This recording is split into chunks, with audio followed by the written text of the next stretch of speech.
Unesa, informasi, edukasi, dan prestasi. Halo rekan Unesa. Saat ini saya sudah bersama dengan Bapak Doni Ardi. Beliau adalah salah satu dosen di Fakultas Ilmu Olahraga. Halo Pak. Halo, apa kabar? Alhamdulillah, Bapak apa kabar? Baik. Kita bakalan ngobrol lebih lanjut bareng sama Pak Doni. Kita bakal bahas soal isu-isu yang saat ini udah ada. Gimana sih hubungannya isu saat ini dengan olahraga, dengan bagaimana menjaga stamina tubuh. Kita bakal ngobrol setelah ini ya Pak. Oke. Yang pertama saya mau tanyakan nih Pak, kesibukannya saat ini apa? Oke, selain mengajar, karena saya status aktif sebagai dosen di Fakultas Ilmu Olahraga, jurusan Pendidikan Kepelatihan Olahraga, saya juga kebetulan sebagai tim sport scientist atau tim ilmu keolahragaannya di Platnas Balap Sepeda Indonesia. Kalau di nasional, kalau di daerah kebetulan saya juga sebagai bantu tim sport scientistnya untuk pengurus atletik di Jawa Timur. Tapi selain itu kalau di olahraga yang sifatnya masyarakat gitu, saya juga sebagai konsultan olahraga PT Amerta Indah Otsuka Pocari Sweat. Wow, Gitu. itu salah satu perusahaan besar ya, perusahaan ternama. Yeah. Yang saya bingungkan ini gimana membagi waktu antara sekian pekerjaan yang Bapak jalanin. Bagi waktu? Bisa, Pak. Setiap hari selalu ada waktu untuk ke segala pekerjaan tuh, mulai dari ngajar. Kalau mengajar tetap Unesa adalah prioritas utama. Mengajar, mengabdi serta meneliti itu tetap prioritas pertama. Tapi selain itu saya pribadi juga merasa bahwa kebetulan bidang saya olahraga, di kelas gak cukup. Saya harus terjun ke masyarakat. Saya harus melihat bahwa ini olahraga ini bagaimana khususnya di prestasi kan, karena saya juga kebetulan bidangnya salah satunya adalah prestasi. Maka buat saya hal-hal itu selain untuk mengaplikasikan ilmu yang saya punya, juga untuk apa ya istilahnya ya, kalau kita di dosen itu ada laboratorium lah, itu laboratorium saya. Kalau hanya soal bagaimana bagi waktunya, Gampang ya? iya, selama memang bisa kita semuanya under control ya it's fine, nggak masalah. Selalu disempatkan. Selalu Ini disempatkan. ngajar berarti setiap hari. Untuk semester ini hampir dari Senin sampai Kamis. Tapi karena ada isu corona ini jadi tetap ngajar atau? Tetap mengajar, Oh iya. tapi tidak tatap muka. Nah, mengajar tatap mukanya karena ada instruksi dari Pak Rektor pusat ya. Saya ganti dengan online. Jadi Olahraga online nah, ini olahraga itu kan ada yang sifatnya praktek, juga teori. Dan kalau praktek itu tidak harus dengan bimbingan selama memang kita yakin bahwa mahasiswa yang saya ajar gitu, dia paham akan teori yang saya berikan. Jadi untuk contoh kemarin misalkan dalam minggu ini saya masih memberikan, kalau kemarin memang praktek, tapi kelas ini karena ada isu ini saya men-switch itu menjadi teori gitu. Nah, saya memanfaatkan platform yang dipunyai oleh Unesa dan juga platform-platform online lainnya untuk ya sekedar bertatap muka mengajar gitu. Malah terakhir kemarin saya ada satu kelas itu ada kali 100 partisipan itu. Kita telekonferensi satu sama lain gitu. berarti bisa ya? Bisa. Dan sebenarnya mahasiswa juga, kalau pengalaman saya, selama memang kita memberitahunya jelas, clear, bisa kok. Bisa Saya dilakukan. kira kalau misalnya olahraga tuh ya mau nggak mau harus praktek terus gitu. Teori mungkin cuma 10%, 20%, tapi Enggak. ini karena isunya cukup panjang. Selama rentan waktu yang diberikan tuh teori semua berarti. Enggak juga. Mereka juga diharuskan praktek. Ya, tapi bisa nggak tetap praktek. muka. Bisa saja praktek itu bisa dengan penugasan. Jadi misalkan saya meminta Di video gitu ya. di video bisa, atau dengan platform lainnya. Saya pernah waktu itu minggu lalu tuh saya meminta mereka untuk mengukur, ini agak teknis gitu ya. Saya meminta mereka untuk mengukur berapa sih kecepatan atau waktu larimu kalau kamu lari 5 kilo gitu. Ya saya minta mereka untuk berlari 5 kilo hanya dengan berikan saya screenshot handphone apps kalian yang menandakan bahwa kalian lari 5 kilo. Nah, itu kan ada tuh aplikasi fitness tracker. Mereka lari dengan itu, dan saya ngeliat sendiri, dan itu tidak bisa dibohongi jelas. Pasti keluar rumah dong. Apanya? Pasti Untuk keluar rumah. lari itu. Iya. Nggak Tapi itu masalah ya? jauh-jauh sebelum virus corona ya. Oh. Selama ini saya melihat selama prinsip-prinsip yang disarankan oleh pemerintah dijalankan, insya Allah sih nggak ada masalah sih. Bentar lagi kita bakalan bahas lagi Iya. olahraga apa yang bisa dilakukan di rumah Nah. selama kita nggak boleh keluar rumah karena ada social distancing ya. Betul. Setelah ini, aku bingung deh endingnya gimana, susah banget.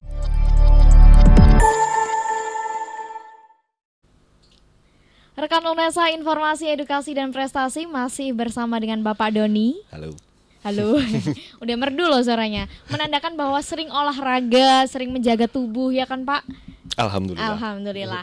Kalau tadi sudah membahas soal bagaimana pembelajaran di UNESA bersama mahasiswa, kalau sekarang tuh yang pingin kita tahu gimana melatih yang bagian olahraga prestasi. Itu kan sebagai pelatih coach ya. Ya. Itu gimana kalau dalam isu-isu corona kayak gini? Apakah tetap lanjut atau memang ada yang dibatasi, oh nggak boleh semuanya, harus beberapa orang aja gantian atau kayak gimana? Kalau bahas dari olahraga prestasi sih lanjut, tetap harus lanjut karena atlet itu apa ya, dia tuh kayak extraordinary person gitu. Kayak beda kalau kita ngomong olahraga tujuan untuk kesehatan, memang ada yang diatur dan dibatasi. Cuman kalau untuk atlet ya mau nggak mau dia tetap harus meningkat performance-nya. Nah, untuk menuju ke sana, part yang paling penting adalah training. Trainingnya ya jangan dibatasi, di program iya. Jadi kalau ditanya apakah tiap hari harus latihan Pak, ya harus latihan. Cuma karena ada isu COVID-19 ini, sejauh yang kami lakukan selama ini sih, khusus untuk di cabur yang ada sayanya ya, kita menerapkan protokol-protokol yang telah ditetapkan oleh pemerintah ataupun badan organisasi kesehatan. Misal contoh, dia harus fit dulu, maka sebelum latihan kita benar-benar harus memastikan bahwa dia sehat, itu dulu. Lalu yang kedua, hygiene artinya benar-benar dalam keadaan bersih. Kita pun kalau latihan pun sanitizer atau sabun cuci tangan kayak gitu harus dibawa, wajib bawa. Kalau untuk wilayahnya, apakah dibersihkan juga, dikasih disinfektan atau pasti? Iya, pasti. Setiap saat sebelum latihan. Iya, karena mereka mau megang. Jadi itu kenapa kita sekarang ada alat sendiri khusus, misalkan semprotan desinfektan, alkohol pembersih, lap dan sebagainya. Jadi sebelum pakai kita bersihkan, sesudah pakai ya dibersihkan juga, karena kita nggak tahu kan kita dapat apa dan menularkan apa. Nah, terus yang paling penting kalau pada saat latihan itu ya distancing itu. Distancing itu kalau dalam nggak mungkin sebenarnya kalau kita interaksi antara pelatih dan atlet tuh benar-benar harus jarak begitu, tidak. Cuman kita tuh benar-benar make sure bahwa diri kita sebagai coach, tim pelatih ataupun si atlet tuh benar-benar nggak kenapa-napa. Nah, setelah selesai latihan, balik lagi, hygiene lagi, fit lagi, dan yang paling penting adalah rest well, istirahat yang baik. Sebab kami yakin bahwa kalau memang olahraga ini terprogram, teratur, recovery-nya cukup, imunitasnya baik, akan terhindar dari penyakit-penyakit itulah. Kalau misalnya nih, kadang kan gejala itu nggak muncul. Jadi orang merasa aku sehat-sehat aja gitu. Ada nggak yang menghalangi itu? Maksudnya ketika ada seseorang yang merasa dia baik-baik aja padahal enggak gitu. Pernah ada kejadian kayak gitu nggak? Pernah sih. Nah itu gimana? Maksudnya apakah ada tindak lanjutnya? Oh setelah ini nggak boleh ada yang kayak gini lagi nih. Itu gimana? Kalau kita sebagai pelatih tuh apa ya? Ada istilah tuh IFT, Instinct Feeling Technique. Jadi di pelatih itu atau di orang yang berada di olahraga gitu ya, khususnya yang pelatih itu, dia tuh kayak punya apa ya, sejenis perasa lah kalau orang ini kenapa nih, insting ya, insting feeling. Makanya dia ketika si atlet ngaku ke kita bahwa dia saya fine aja kok, tapi kan kita punya alat ukur. Alat ukurnya paling gampang ya pada saat latihan, ini kok capeknya nggak kayak biasanya. Oh bisa kelihatan ya. Kelihatan. Nah dari situ barulah kita langsung ambil tindakan. Oke, kamu istirahat dulu. Nanti kalau misalkan ternyata tidak membaik, baru kami bawa. Ya periksakan. Dan memang beberapa hari ini kita juga bertemu dengan para apa ya istilahnya ya, coaching staff yang lain, tim-tim pendukung yang lain, bahwa kita sepakat kalau memang terjadi apa-apa, kita benar-benar harus tahu rujukan ini kemana. Yang kebetulan kan di Jawa Timur udah kelihatan nih mau lari kemana, menemui siapa kayak gitu. Kita langsung jaga banget sih itu sih. Tapi selama ini aman ya? Aman, fine aja, nggak masalah. Kalau untuk olahraga massal nih, Nah, itu menarik tuh. agak susah. Iya, agak sulit karena olahraga massal itu kan, kalau saya boleh luruskan, mungkin olahraga yang masyarakat sering lakukan ya. Seperti yang kita lihat kalau di jalan, di lingkungan itu ada orang sering sepedahan, senam bareng, terus jogging, lari. Nah, itu kan berbagai macam tuh.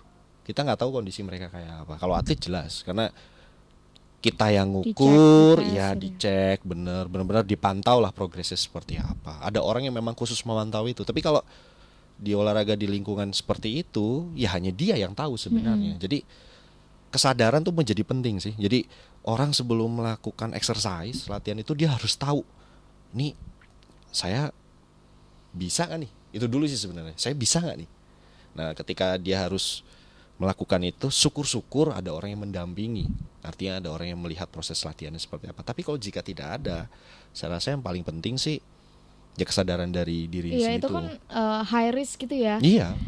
Kak, apakah memang masih melatih kayak gitu yang olahraga massal, atau emang udah nggak dulu deh gitu, karena memang resikonya gede kalau membahas soal kesadaran setiap orang kan, orang mah beda-beda gitu. Betul, ada yang cuek, ada yang tiba-tiba ya udah gitu. Ada yang emang nggak dulu deh gitu. Itu gimana? Kalau yang pernah kami lakukan di masyarakat itu, kita mengedukasi dia dulu sih, karena kalau dari sudut pandang saya pribadi ya, percuma aja sih kalau kita pakai program sebagus apapun, tapi orang yang berlatih ini atau orang yang kita latih ini tidak mengerti apa yang menjadi goal setnya nanti seperti apa, ya percuma juga. Jadi yang paling penting sih sebenarnya edukasi dulu. Ada beberapa atlet yang saya ketahui gitu, yang tadinya dia mau berangkat lomba pun close, tutup. Lombanya tidak diadakan. Kalaupun diadakan, mereka memilih tidak berangkat karena dalam kaitannya high risk itu tadi gitu. Jadi diajarin lah intinya. Masih banyak yang bakalan kita omongin lagi, masih banyak, mungkin masyarakat mungkin banyak yang bertanya-tanya gimana sih kalau misalnya ada isu-isu kayak gini harus di rumah gitu. Kita harus ngapain di rumah aja, bosen, tapi kita pengen tetap sehat. Setelah ini kita bakal bahas lagi barengan Bapak Doni.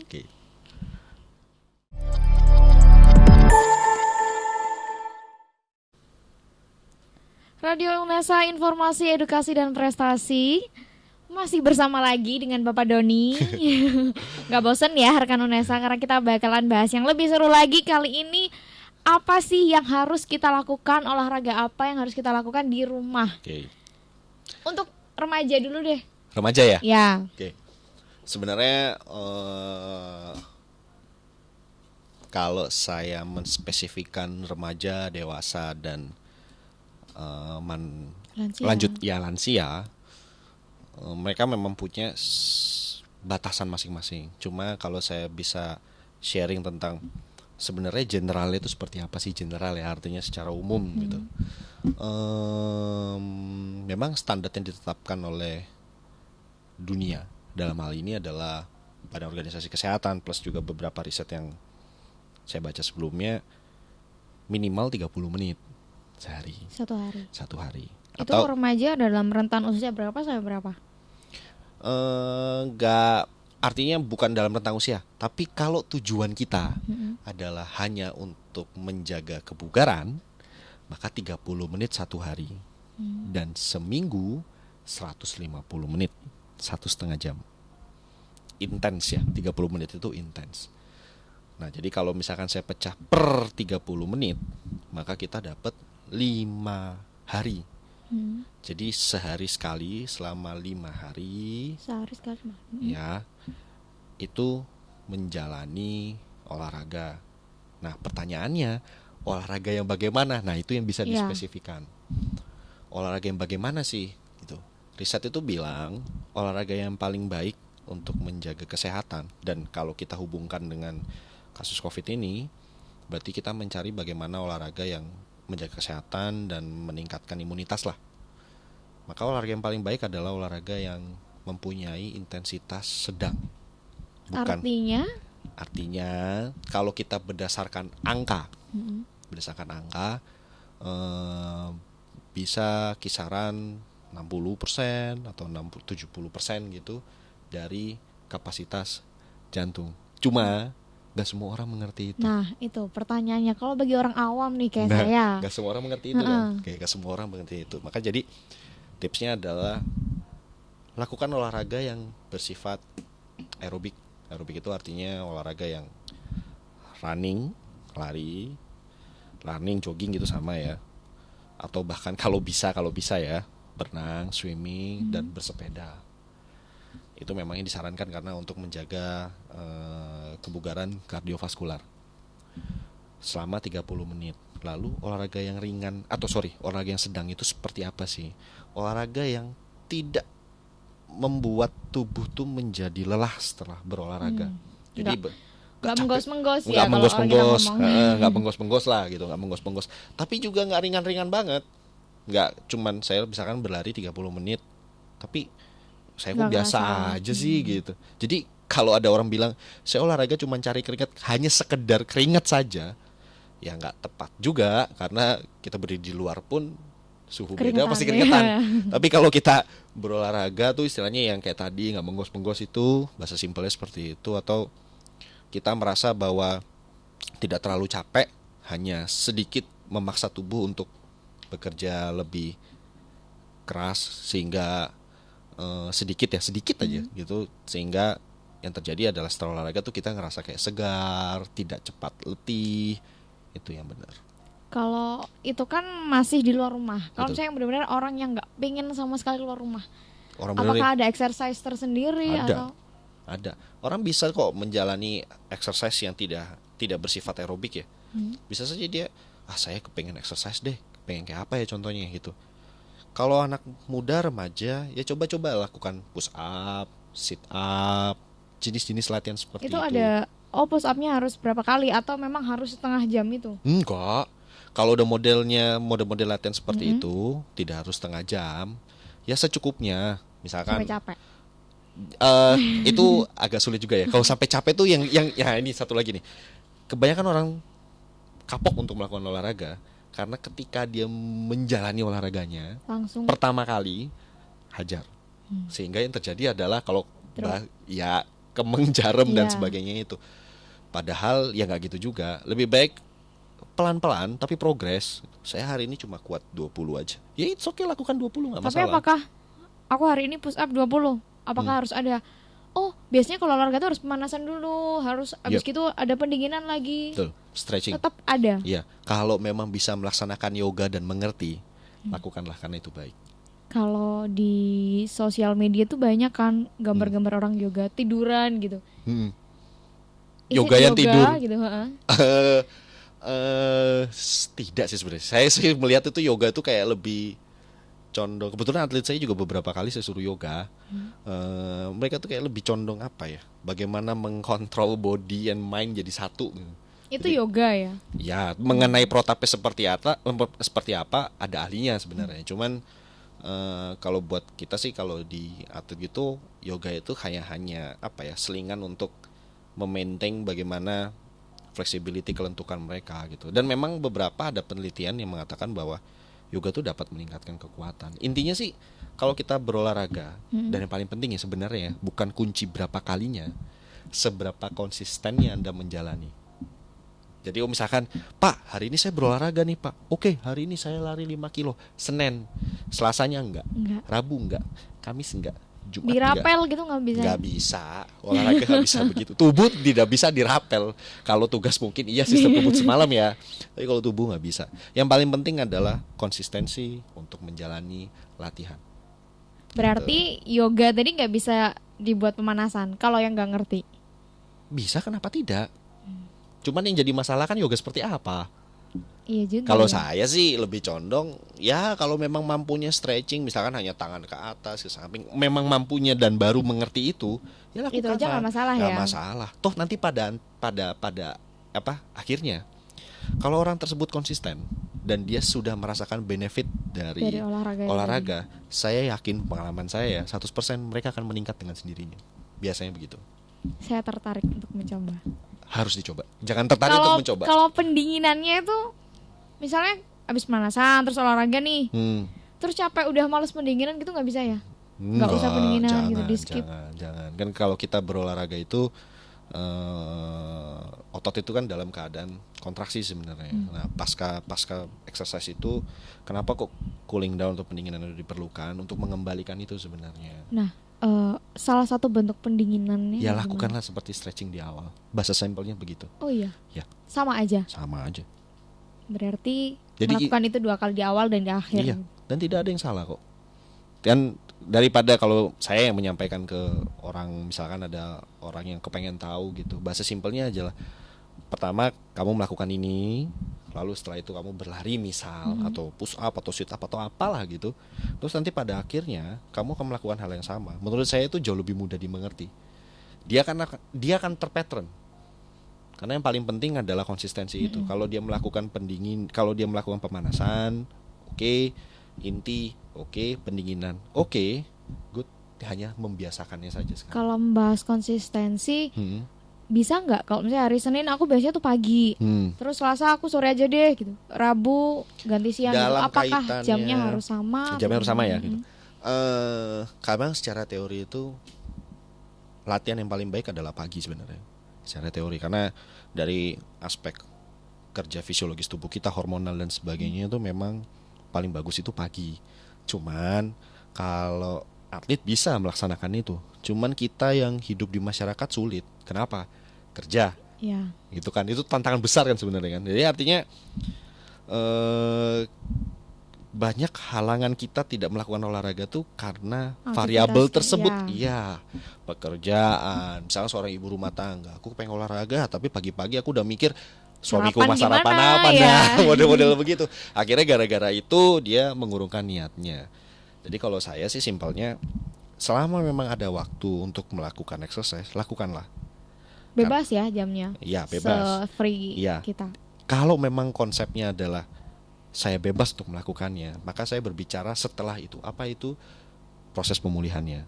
Karena banyak orang, meskipun saya melakukan pagi hari gitu misalnya, namun setelah itu dia tidak berpikir, wah saya harus sarapan misalnya kayak gitu. Karena kebutuhannya untuk energi bekerja di siangnya. Saya tidak melakukan cooling down dengan baik dan benar. Ataupun sama dengan yang olahraga di sore atau malam. Pagi dia bekerja, tiba-tiba dia sore atau malam dia melakukan exercise, latihan. Setelah itu dia melakukan hal-hal yang merugikan tubuh. Misal Anda melakukan latihan sore sampai malam, terus tiba-tiba ditelepon temennya, ayo nongkrong, makan nyangkruk sampai jam 12 malam. Percuma semuanya. Jadi paling penting sebenarnya selain konsistensi itu, kalau kita berbicara tentang konsistensi olahraganya, konsistensi bagaimana merubah pola hidup. Berarti kalau kayak gini kan maksudnya besar gitu loh. Kita harus olahraga, berarti kita harus jaga pola hidup kita. Kita nggak boleh ini, nggak boleh itu, sama aja. Maksudnya yang untuk tips untuk permulaan gitu. Karena orang kan nggak akan bisa semudah itu merubah pola hidup. Betul. Gitu kan. Itu kenapa tantangan paling kenapa tadi saya sampaikan, jangan berbicara latihannya dulu sebenarnya. Yang kita bicarakan adalah konsistensi nggak dia melakukannya. Setelah kita berbicara konsistensi, nanti dia menjalani latihannya, baru nanti latihannya kita benahi. Namun kalau kita bicara latihannya, itu tadi di rumah bisa nggak? Bisa. Anda melakukan misalkan push up, sit up. Kalau yang bagi punya treadmill lebih bagus. Punya sepeda yang indoor misalkan, itu lebih bagus. Namun jika tidak, ya sudah, Anda melakukan olahraga itu. Dan bedakan ya. Ini saya sering sekali nih saya nemuin kayak gini. Biasanya dipanggil coach gitu, coach, saya nggak bisa push up sit up. Tapi aku di rumah cuci piring. Kan Itu kan juga orang aktivitas olahraga gitu. Orang ngelihatnya itu Mengeluarkan aktivitas tenaga. olahraga, tapi kalau di terminologi kita di olahraga itu hanya aktivitas fisik. Bukan olahraga. Olahraga tuh ada terukur dan teratur. Itu nggak terukur tapi teratur. Iya benar. Saya juga nyapu tiap hari, cuci Teratur piring. kan? Iya. Tapi nggak terukur. Nggak bisa ya dibilang Ya, olahraga. nggak bisa. Nggak Itu bisa. aktivitas fisik. Olahraga tuh harus terukur. Terukur tuh dalam artian gini. Hari ini saya melakukan, misalnya tadi ya, hari ini saya push up cuma 10 gitu. Besok harus naik 12. besok harus naik 14. Itu terukur gitu. Dia melakukan 3 kali seminggu, itu terukur. Nah baru teratur. Tapi kalau hanya teratur tidak terukur, ya itu tadi. Makanya kita membedakan antara aktivitas fisik, nyapu, ngepel, nyuci dan sebagainya, dengan olahraga. Berarti kalau membicarakan olahraga ini cakupannya luas banget. Karena kita nggak cuma harus bergerak, mengeluarkan keringat gitu, tapi juga harus mengatur pola hidup. Iya, bagaimana itu, karena tujuannya adalah olahraga untuk menjaga kesehatan itu tadi, gitu. Kalau tadi udah remaja nih, tapi untuk misalnya orang-orang tua gitu, apa yang dia harus lakukan? Kalau push up kan mungkin agak berat ya. Betul, agak berat ya. Cuman memang benar ada beberapa latihan kekuatan yang bisa dilakukan oleh orang-orang lanjut usia gitu. Misalkan saya pernah gitu, ada orang sekitar umurnya 60 tahun ke atas dan kebetulan dia menderita hipertensi. Dia pernah menderita hipertensi. Kalau kita memberikan latihan yang bersifatnya terlalu berat akan menimbulkan efek yang negatif di tubuhnya. Tapi dia memang harus diwajibkan untuk itu. Akhirnya kita pernah memberikan saran, udah Bapak, yang penting harus konsisten ya Pak. Oke. Karena bahasanya adalah bahasa ke orang awam, kita cukup ngomong, Bapak habis sholat subuh jangan tidur, Bapak jalan sekitar 60 menit, 45-60 menit. Akhirnya di jalan tuh pagi-pagi tuh. Nah terus habis itu Bapak nanti tidak hanya olahraga ya, sekali lagi tidak hanya olahraganya, pulang ke rumah jangan lupa sarapan Pak, yang sehat sarapannya ini. Pak nanti jangan lupa ya istirahat. Oke, istirahat. Nanti sore Pak, Bapak mau latihan lagi. Iya, latihannya kayak gimana? Bapak gak mau berjalan keluar nih misal karena polusi apa, rame gitu. Bapak ada karet ban di rumah? Ada, Bapak tarik-tarik aja karet bannya. Jadi intinya pakai tangan. Iya, di karet-karet begini. Jadi intinya tuh Bapak beli barbel Pak yang beratnya 2 kilo misalkan, Bapak angkat. Atau paling gampang kalau memang benar-benar gak punya, Bapak ada botol aqua Pak, ada, Bapak silakan Pak, Bapak bisa angkat. Jadi pada intinya adalah begini, tidak harus perfect seperti yang kita bayangkan. Tidak harus perfect yang seperti yang kita bayangkan. Selama memang kita melakukan aktivitas yang sedikit lebih berat dari yang biasa kita lakukan, satu kunci. Yang kedua, dan aktivitas itu terukur serta teratur, bisa kita ngomong bahwa itu adalah olahraga. Yes, apapun itu loh ya. Wow. Sesimpel itu sebenarnya. Iya. Nah nanti kalau misalkan mau tahu lebih lanjut, baru deh ada harus begini. Itu cuman yang paling penting itu bukan itu. Tapi itu yang dilakukan orang tua itu berpengaruh ya? Sangat. Saya masih sering nemuin. Saya kebetulan punya senior lah. Usianya tuh ya bisa dikatakan udah 80 plus. Usia pastinya sih saya nggak lupa berapa. Udah 80 plus, malah mau ke 90 saya ingat. Saya pernah datang ke rumahnya dan dia masih jogging kecil keliling taman gitu, taman rumahnya yang hanya lebarnya paling sekitar berapa ya, 5 kali ya, kayak ukuran kamar gitu, keliling gitu. Tapi rutin tiap hari. Terus habis itu udah selesai dia senam sedikit. Tapi rutin, makannya dijaga, sehat kok, jarang sakit kok. Gitu sih. Kalau saya tanya, Bapak harus bagaimana Pak? Atau Bapak resepnya apa Pak? Nah resep itu juga belum tentu cocok sama yang lain. Karena apa? Tiap orang beda ya. Iya, olahraga, salah satu prinsip latihan olahraga itu adalah individu. Tiap individu tuh beda-beda. Mbaknya sama saya pasti beda. Umur kita beda, jenis kelamin kita beda. Nah lalu kalau dibandingkan antara saya dengan mbaknya, nggak mungkin latihan ya. Tapi kalau progres kesehatannya kita bisa, karena sama-sama melakukan latihan itu. Gitu. Wow. Tapi olahraga juga bisa dibilang simpel ketika kita memang terukur, teratur. Wow. Konsisten yang paling penting. Yeah. Kalau itu udah soal bagaimana olahraga yang harus dilakukan di rumah ya.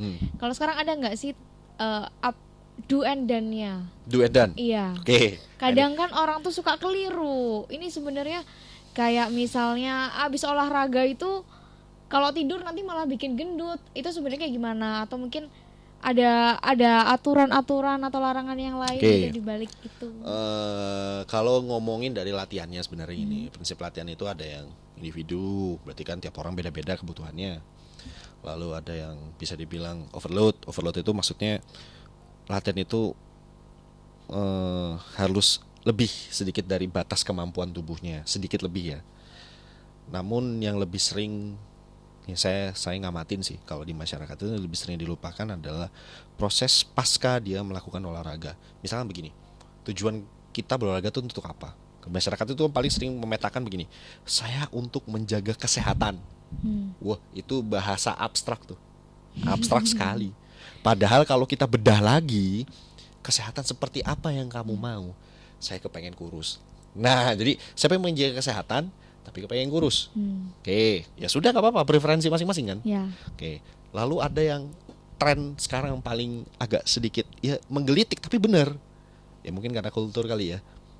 Saya kepengen kelihatan eksis. Jadi dia melakukan olahraga tapi pengen eksis. Ya. Ya makanya kita lihat di media sosial kayaknya. Biar keren. Wah, gitu model begitu kan kan. akhirnya udah mulai nih olahraga tuh menjadi gaya hidup itu ya kelihatan benar di situ. Lalu do and done-nya seperti apa? Do-nya adalah balik tadi omongan saya, selama kita melakukan olahraga dengan konsisten, terukur dan teratur. Terukur ini dalam artian memang sesuai dengan kebutuhan dan dosisnya. Oke. Lalu do yang kedua, pasca melakukan latihan olahraga, tolonglah memulihkan badannya dengan baik dan benar. Pemulihan itu macam-macam. Yang paling mudah, wajib tapi sulit dilaksanakan adalah tidur. Jadi sebenarnya Tidur atau pemulihan sleep ya, itu part of training. jadi kalau orang-orang bilang abis olahraga nggak boleh tidur itu salah. Ya salah banget. Justru proses adaptasi akibat olahraga itu terjadi saat istirahat. Maka kelolalah istirahatmu dengan baik dan benar. Istirahat itu macam-macam. Salah satunya tidur. Itu baru tidur tuh. Yang kedua apa misalkan? Makanlah yang baik dan benar. Makan itu tidak hanya soal quantity, namun juga Quality. ya.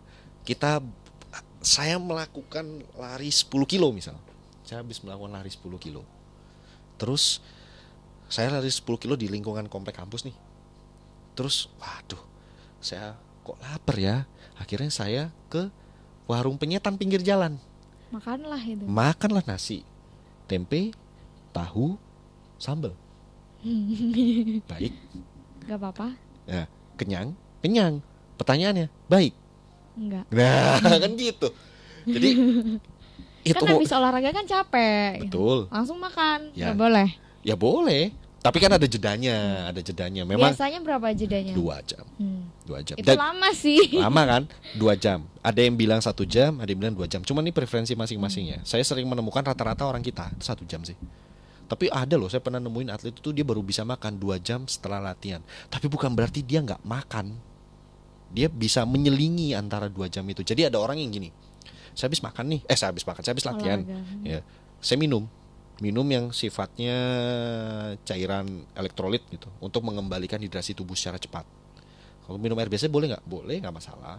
Tergantung mau suka yang mana. Asal yang memang benar-benar berfungsi untuk mengembalikan cairan tubuh. Setelah itu saya makan snack.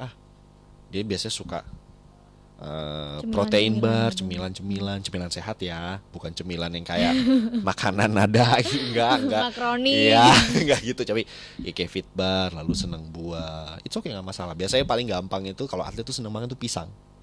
Senang sekali biasanya pisang gitu. Pisang atau apel sih. Pisang atau apel dia makan, nanti setelah jeda dia akan membersihkan dirinya dulu. Hygiene, bersih, makan.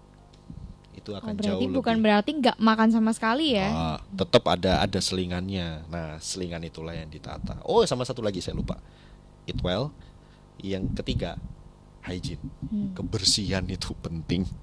Ini terlepas dari kasus COVID ya. Terlepas dari kasus COVID. Hygiene itu memang personal hygiene. PA itu memang kalau saya membagikan kepada atlet saya itu komponen yang benar-benar harus tertanam dan otomatisasi dilakukan. Contohnya? Misal, habis latihan, keringetan, mandi, baru boleh makan. Apakah dia dengan tidak mandi maupun mandi mempengaruhi tapi setidaknya mengajarkan personal hygiene. Mana tahu dia habis latihan bawa apa. Masa habis kotor-kotor di lapangan terus tiba-tiba langsung it's okay lah. Maksud saya dia istirahat dulu, duduk terus ngemil snack dalam keadaan habis ganti baju. Tapi jangan, sudah selesai cepat mandi, bersihkan badan dulu, makan. Habis makan oke, badan enak, dia mungkin bisa bersantai dulu, nonton TV gitu. Ingat waktu tidur. Nah, bagaimana dengan orang awam gitu, masyarakat? Ya lakukan hal yang sama. Habis latihan misalkan begitu, ya snack dulu lah, makan dulu, terus habis itu bersihkan badan, terus baru makan besar. Setelah itu santai sedikit, melihat udah waktunya, udah malam nih jam 10, tidur. Berarti penting ya hygiene itu tadi. Penting. Kalau tadi bahas makanan nih, aku penasaran. Makanan ini untuk menyeimbangkan tubuh, kadang kan kalau orang olahraga tapi makannya nggak dijaga kan sama aja. Sebenarnya makanan yang benar tuh kayak gimana sih yang harus kita makan? Kita kan kadang suka bingung. Apakah misalnya mie instan tuh nggak boleh soalnya kamu itu lagi olahraga gitu, atau gimana? Anak kos gitu. ya. Mie instan. Kalau saya sih percaya bahwa segala sesuatu yang berlebihan itu tidak baik. Itu dulu. Saya bukan berarti mengatakan bahwa mie instan itu jelek, tapi juga tidak mengatakan bahwa mie instan itu bagus. Kalau kasusnya adalah mie instan ya. Kalau saya balik, penyataan itu bagus apa jelek? Jelek. Kenapa bisa bilang begitu? Karena gorengan. Nah, tapi kan satu sisi pada saat kita melakukan olahraga kan ada energi yang terbuang. Kan? Nah, kita harus menggantikan itu kan. Nah, memang kalau kata ya mungkin masyarakat sudah mengetahui itu kayak semacam 4 sehat 5 sempurna dan lain-lain gitulah. Ya itu teori di luar sana saya yakin juga pada tahu. Cuma yang paling penting adalah balance sih. Diet balance sih. Diet yang balance itu seperti apa sih sebenarnya? Begini, mayoritas masyarakat kita itu tidak akan terlepas dari yang namanya karbo. Dalam pasti hal harus ini nasi adalah, ya. Iya, pasti harus Orang nasi. Indonesia nggak bisa kalau nggak makan nasi. Iya, sebenarnya nggak juga. Di luar sana pun juga pasti ada karbonya, tapi bentuknya beda. Kalau kita keluar orang, kita sulit menemukan nasi tapi dia makan roti, ya itu karbo aja kan, sama juga kan. Nah, bedanya adalah mereka mentata itu gitu loh. Nah, kalau kita kan tidak, kita kan memang lebih condong kayak itu tadi, kita works on quantity itu loh. Jadi kalau dalam satu plate besar, yang saya ketahuin itu nasi itu paling hanya sekitar 1/4 beginilah. Sisanya baru Anda bisa isi dengan sayuran, lalu ada bisa isi dengan nutrisi yang lain untuk melengkapi itu. Tapi kalau kita kan tidak, full nasi. Di atasnya baru diisi. Ya, bener. Nah, artinya apa sih? Ya balance aja gitu loh, secukupnya. Toh pada akhirnya kalau memang untuk tujuannya adalah menjaga kesehatan, kalau Anda makan cukup artinya ada protein di dalamnya, ada sayur-sayuran, dalam hal ini kan sayur mengandung vitamin, mineral dan sebagainya ya. Lalu ada bisa dibilang karbohidrat di dalamnya. Artinya nutrisi yang kita masukkan tuh benar-benar kompleks. Ya kita nggak usah takut. Seandainya nih, karena orang kan banyak yang emang udah ada 4 sehat 5 sempurna tapi dibiarkan begitu aja. Yang penting ada nasi sama lauk. Apa itu nggak apa-apa gitu. Ini konteksnya dalam menyeimbangkan olahraga yang kita lakukan ya. Oke. Kalau konteksnya dalam menyeimbangkan olahraga yang kita lakukan, sebenarnya jadi begini Mbak. Kalau kita urusannya dengan nutrisi, ada satu hal yang paling apa istilahnya ya, tantangan kalau kita mencoba menyeimbangkan dalam kaitannya dengan nutrisi. Apa coba? Nutrisi, makanan berarti ya? Iya. Apa ya? Vitamin? Ya, bukan itu. Budgeting. Betul kan? Gak semua orang loh bisa makan 4 sehat 5 sempurna. Karena apa? Nah, itu. Tidak semua orang mampu untuk melaksanakan makanan seperti itu. Ya, yang penting adalah edukasi mereka sebenarnya bahwa betul gak? Protein itu tidak harus daging. Ya. Ada yang scoop ya. Iya, boleh bisa begitu. Tapi kan tadi saya ngomong, lah kok cuma nasi terus habis itu tempe tahu apa ya bergizi kayak gitu kan. Sebenarnya nggak juga. Sebenarnya bisa dibilang bergizi ya kurang, mungkin bisa ditambah lagi. Tapi kalau memang cukupnya adalah itu ya mungkin proteinnya saja yang ditambah. Tidak harus daging, telur bisa. Kan protein kan ada nabati, hewani kan. Ya intinya apa sih? Kalau kita kompleks, kan yang jadi masalah ini sebenarnya ketidakseimbangan dalam itu. kita beli nasi 2 piring Hmm. karbo, ada sayurnya 1 sendok, ya 1 sendok kan, cet cet gitu kan. Aku membayangkan nasi Padang Iya, gini. iya benar jenis begitu. Terus habis iya sih gak yang nasi Padang. Kalau kita di luar di masyarakat ya banyak. Nasi campur pun juga Iya iya. benar. Nah, kayak datang ke warung, apa? Pecel kare kayak misalnya gitu. Telurnya kecil, Hmm. tempe tahunya kecil, pakai sambal. Kita ngelihat banyak, kenyang, ada semua, ada seimbang, belum Enggak. tentu. Nah, gitu loh. Jadi balik lagi sebenarnya kesadaran. Jadi kalau misalnya, aduh hari ini aku kok kayak kurang protein, ya carilah sumber protein lain. Karena itu tadi. Tapi Gitu. kalau masalah pantangan makanan gitu ada nggak? Misalnya kalau lagi olahraga, orang yang suka olahraga tuh nggak boleh makan makanan berminyak gitu. Selama memang dia outtake energinya tuh besar, tidak ada pantangan sih. Kata siapa lemak itu jahat? Memang ada lemak jahat ya, sorry. Iya. Kata siapa lemak itu akan selamanya jelek? Enggak. Yang jelek adalah kalau kita mengkonsumsinya Pian. yes. Cemilan-cemilan gitu nggak masalah ya? Nggak masalah selama Anda memang aktif berolahraga. Tapi yang jadi masalah, gara-gara cemilan saya jadi gendut. Jangan nyalain cemilannya. Mungkin aktivitasnya yang kurang kayak gitu. Jadi dibalik, prinsipnya itu Sindir dibalik. jadinya. Iya. Jadi dibalik prinsipnya. Prinsip itu jadi dibalik. Jangan karena kalau olahraga dengan tujuan kesehatan yang paling penting adalah balance sebenarnya. Ya udah balance aja lah. Jangan yang kayak makanannya ada orang tujuannya untuk menurunkan berat badan. Lalu dia berpikir olahraganya banyak. Nggak makan. Bahkan nggak makan. Karena orang itu mengartikan diet itu berarti mengurangi kan, padahal enggak. Artinya mengkontrol. Kontrol dan kurang itu beda loh. Iya. Nah, itu aja sebenarnya yang harus disadari. Jadi emang bergantung sama diri kita kayak gimana ya? Kebutuhannya gimana? Nah, balik lagi. Karena bergantung sama kebutuhan dirinya, maka dirinya harus tahu kan, diri sendiri harus tahu kan. Itulah pentingnya edukasi. Kalau orang awam apakah perlu memikir kalori yang dibutuhkan tubuh sekian gitu? Ya nggak?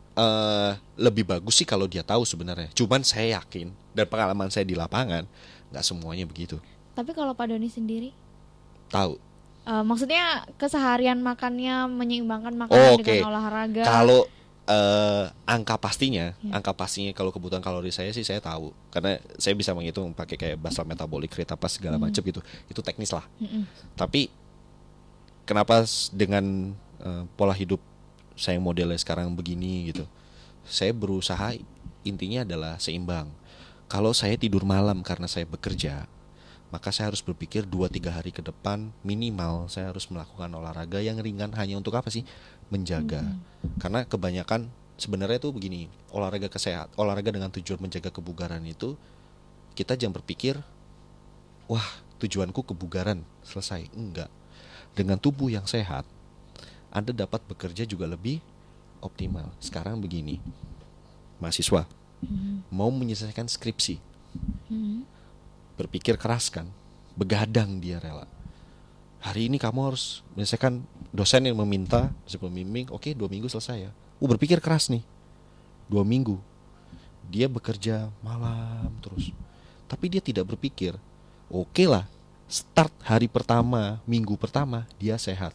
Kalau dia bekerja terus, siapa yang menjamin minggu kedua, hari pertama, Ya baik-baik aja. nah, mungkin saja dia turun. Atau mungkin saja gara-gara di situ skripsinya atau revisiannya gitu misalkan tidak optimal atau tidak selesai. Yang disalahin bukan prosesnya dia mengerjakan, tapi bagaimana support system untuk prosesnya ini loh. Nah, olahraga yang menjaga kebugaran itu sebenarnya itu support system untuk daily living kita. Meskipun padahal kita cuma mikir skripsi, tapi Ya, tetap itu- butuh olahraga. Ya contoh realnya begitu. Contoh realnya begitu kan. Ya sama pun saya juga begitu. Saya kalau ada pekerjaan deadline gitu yang harus dikerjakan dan saya harus mengorbankan waktu istirahat saya. Maka saya karena saya tahu tubuh saya tahu kompensasinya seperti apa ya, tetaplah tubuh saya juga harus dihargai. Akhirnya dengan cara apa? Ya minimal olahraga yang benar, baik, recovery yang teratur, yang benar, dan nggak salah kok. Saya menghargai waktu istirahat saya di waktu libur, Mbak. Jadi kalau misalkan saya minggu gitu, wah hari ini saya nggak ada pekerjaan karena kemarin udah selesai, tapi 2 hari besok ada lagi yang berat nih misalkan karena deadline apa sebagainya. Ya saya menghargai waktu istirahat saya. Stop Akhirnya saya mencoba istirahat yang enak gitu di rumah, makan makanan yang bergizi cukup, dan melakukan olahraga aktivitas kecil. Supaya apa sih? Selasa besok saya dapat bekerja dengan baik dan benar. Jadi support Berpengaruh system ya. ngaruh, sangat ngaruh itu. Misalnya nih kalau dibuat ceritanya ini kerjanya Senin sampai Jumat tapi work from home. Terus ini kesarannya Pak Doni aja ya, misalnya. Gitu kira-kira olahraga apa yang bakalan dilakukan di rumah dan makan makanan apa yang bakal dimakan, misalnya misalnya 3 kali makan tuh paginya jam berapa, terus olahraganya jam berapa, apakah ada olahraga lagi, misalnya kita buat kayak gitu. Ini kalau saya ya, ini bisa berbeda dengan setiap orang. Tapi kalau saya begini, misalkan hari Senin gitu, work from home. Work from home ini kan sebenarnya secara tanda kutip, secara saya diringankan karena saya tidak harus bekerja di luar rumah gitu. Semua bisa dilakukan remote dari jauh. Berarti kan saya hanya butuh ya bekerja di depan laptop, ada koneksi internet kan selesai.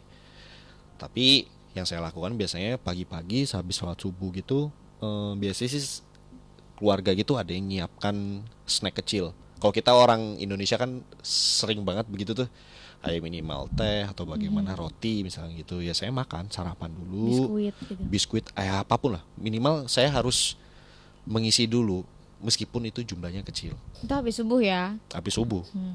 Ada keuntungannya kenapa kok memang kita bangun subuh.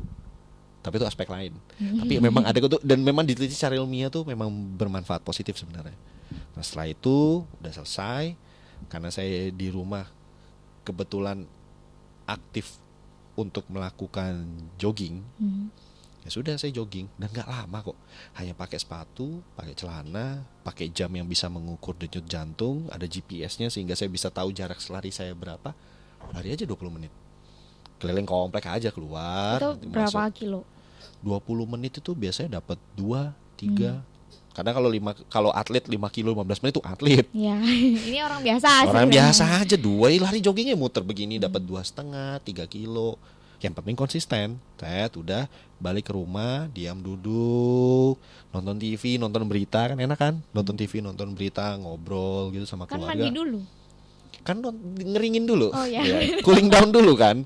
Saya kan belum makan, kan diam dulu, cooling down dulu, ngobrol-ngobrol bentar, ngeliat berita, oke agak enakan, baru mandi, pakai baju, itu udah jam 7, setengah 8, baru makan.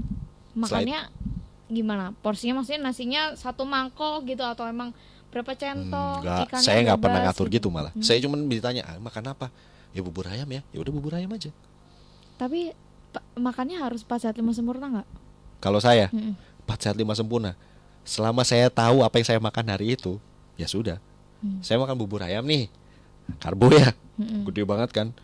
Terus PR banget kali saya harus ngatur begini-gini. Meskipun teorinya begitu. Iya. Tapi yang paling penting kan saya ngerti batasannya gimana. Ya udah saya makan. Terus tiba-tiba, aduh kayaknya nih kurang apa ya? Saya pengen minum susu deh. Ya udah saya bikin susu. Susu aja saya ada di rumah kok. Ada buah, kulkas wajib buah. Kalau nggak bisa ada buah, ya multivitamin mineral.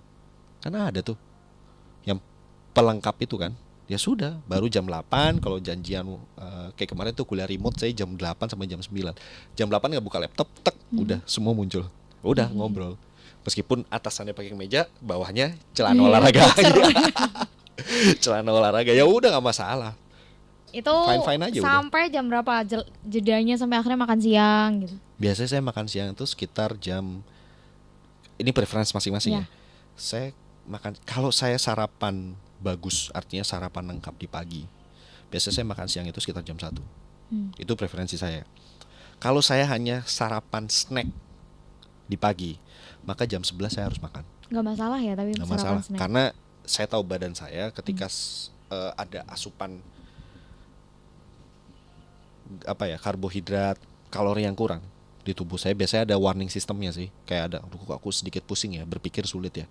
Ya udah, saya akhirnya makan. Atau paginya kalau memang saya butuh cepat banget, meskipun saya nggak suka sebenarnya, artinya saya bukan yang frekuen sekali untuk mengkonsumsi ini, tapi karena saya tahu manfaatnya, saya konsumsi kopi sih. Kopi bermanfaat ya? Bagus. kesehatan jantung, kafein selama dalam dosis yang pas. Sekarang pasnya berapa? Ya teori. Tergantung diri kita lagi. Ya ada. Kita konsumsi kopi pas sih. Karena rata-rata orang Indonesia kan kalau pagi kan 1 cangkir cukup gitu. Yang saya bingung itu kalau tiap jam itu ada. Nah itu loh. Itu balik lagi ke habit sebenarnya. Gitu. Itu udah nih makan siang, habis gitu jeda, habis gitu makan malam jam. Makan malam biasanya saya jam 8. Jam 8 setengah. Ada olahraga Enggak, sore nggak? Pagi cukup. Oh, menarik. Berarti pagi olahraga, sarapan, terus siang makan siang seperti biasa, malam jam 8. Nggak masalah ya jam 8 malam?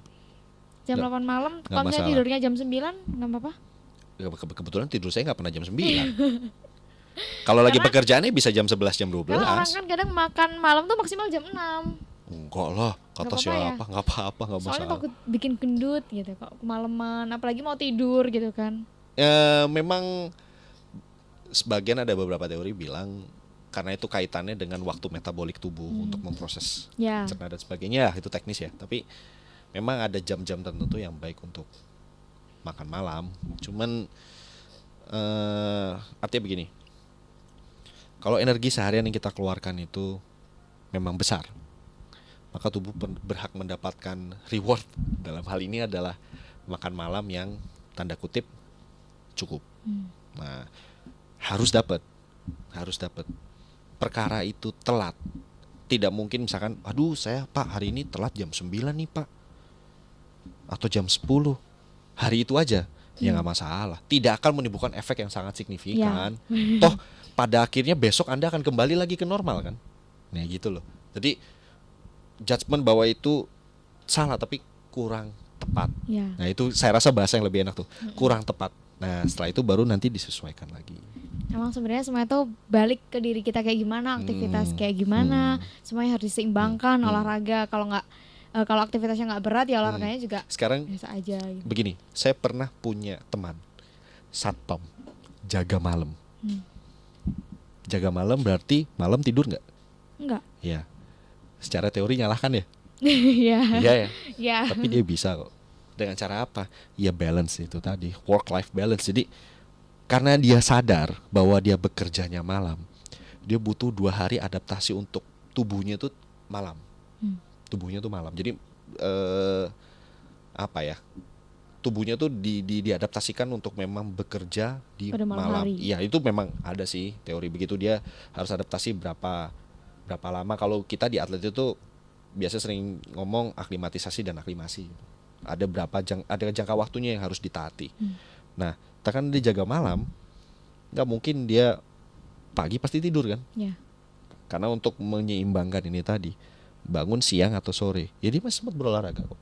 Terus nanti malam begitu lagi. Dan nggak masalah kan? Sebenarnya emang benar-benar harus menyesuaikan diri kita sendiri ya. Nggak masalah. Tubuh tuh bisa diprogram, asal kita tahu cara programnya sebenarnya. Ya itu yang berat. Selain kita bakalan dapat tips dari Bapak Doni ya mengenai apa yang harus dilakukan di rumah, tips ya ini yang buat rekan Unesa setelah ini.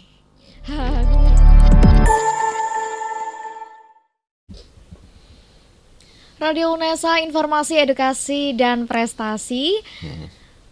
Terakhir nih Pak Doni sebelum menutup ya. Bagaimana sih tips yang akan diberikan Pak Doni kepada kita nih rekan Unesa sebagai mahasiswa biar hidupnya tuh lebih bermakna, lebih seimbang, nggak gitu-gitu aja gitu kan. Terus biar kalau misalnya kita tua itu nggak cepet lelah gitu. Biar tua nggak cepet lelah. Karena nggak gampang capek ya. Sakit, karena kontennya ini kan olahraga yang berhubungan dengan kesehatan, terus ada penyakit dan lain-lain ya. Biasanya itu kalau data di UNESA saya tidak tahu persis karena kayaknya belum ada riset yang melakukan itu. Cuman kayaknya rata-rata ya, karena saya dulu pernah jadi mahasiswa dan sampai sekarang pun merasa jadi mahasiswa tuh kayaknya gaya hidup tidak segera menyelesaikan pekerjaan itu sesuatu yang salah menurut saya. Let's say misal begini, dapat tugas nih dari dosen, menunda dengan alasan ya sudah mengerjakannya nanti saja. Tapi kita jangan melihat itunya, yang kita melihat adalah efek negatif dari menunda itu yang diakibatkan itu pada kesehatan ya. Kita jadi begadang, menyelesaikan dengan terburu-buru, alhasil tidak maksimal. Maka planning, perencanaan, organizing, mengatur bagaimana perencanaan itu dapat berjalan dengan baik dan benar itu perlu dan sentral. Jadi kecerdasan manajemen kecerdasan untuk memanage hidup itu saya rasa perlu deh untuk soft skill yang punya mahasiswa sekarang. Karena sama seperti juga kalau kita cerdas, kita nggak usah ngomong olahraga dulu ya, cerdas dulu nih. Kalau kita bisa menyisihkan waktu untuk berolahraga dengan kecerdasan itu yang tadi, ya hal-hal itu tidak akan terjadi sebenarnya. Lalu yang kedua, yang paling penting, saya tahu hidup sebagai mahasiswa tuh, apalagi yang merantau, berat urusannya dalam hal menjaga pola hidup sehat.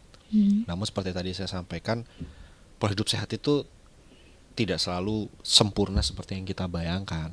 Lakukanlah dengan minimal makan yang baik, tepat waktu, tidur secukupnya, istirahat secukupnya.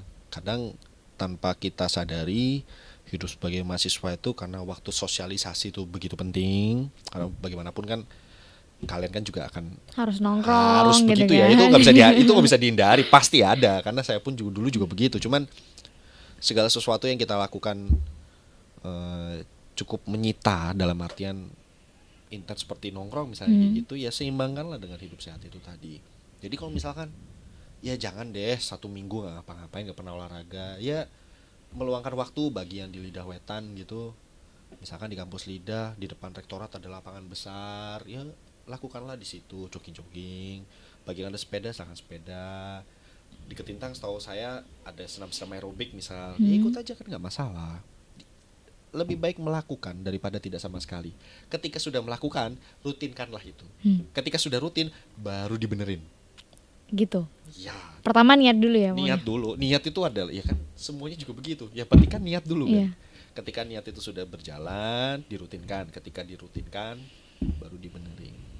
Kayak gitu. Itu tips saya sih. Dan jangan lupa soft skill itu penting. Jadi dengan sebenarnya tanpa teman-teman sadar itu, kalau misalkan anak kampus gitu ya, mahasiswa, dia berolahraga di luar atau ikut komunitas. Ini terlepas dari COVID loh ya. Ini dia ikut di luar komunitas, dia bersosialisasi dengan orang kan itu kan membangun soft skillnya dia berkomunikasi dan lain-lain.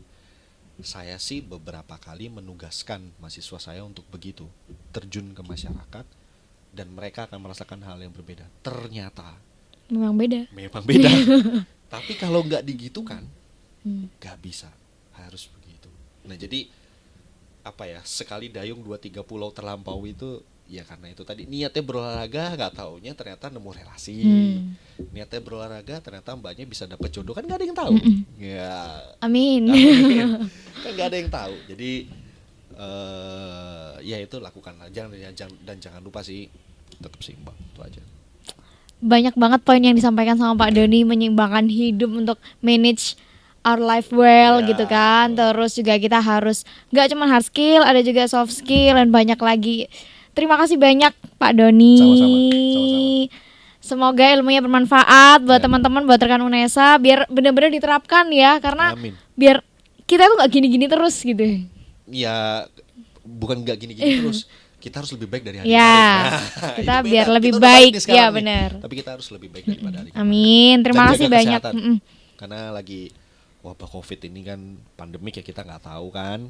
Ya insya Allah nggak ada lah yang kena, cuman preventif itu penting. Preventif itu penting. Jadi tetap jaga kesehatan. Iya, terima kasih Pak Doni, terima kasih juga rekan UNESA. Selesai juga akhirnya perbincangan kita pada siang hari ini. Kalau gitu kita pamit. Sampai jumpa.